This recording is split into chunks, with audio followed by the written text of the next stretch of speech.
అన్న నమస్తే. నమస్తే అండి, నా పేరు యాదగిరి అండి. యాదగిరా? అవునండి. ఏ ఊరు? గన్నారం గ్రామం, మండలం రాయపర్తి, జిల్లా వరంగల్ అండి. గత ప్రభుత్వం కూడా కొనుగోలు చేసింది, ఈ ప్రభుత్వం కూడా ధాన్యం కొనుగోలు చేస్తుంది. ఏ యొక్క ప్రభుత్వం రైతుల పట్ల ఉన్నట్లు కనిపిస్తుంది? గత ప్రభుత్వం చాలా వరకు ప్రజలకు అన్యాయమే జరిపిందండి.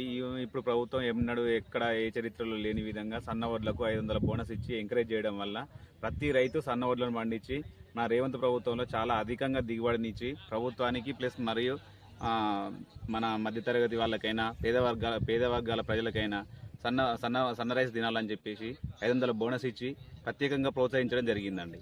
ఈ యొక్క బోనస్ వల్ల రైతులకు ప్రయోజనం కలుగుతుంది అంటారా? చాలా ప్రయోజనం అండి. ఎందుకంటే గత ప్రభుత్వంలో రైతు బంధు అని చెప్పేసి 100 ఎకరాలకు 1000 ఎకరాలకు ఇచ్చి పంచిపెట్టడం కంటే ఇది ప్రతి ఒక్క రైతు పంట పండడం వల్ల ఆ రైతుకు సరైన న్యాయం జరిగి ఆయనకు 500 బోనస్ ఇవ్వడం వల్ల రైతు బంధు కంటే అధికంగా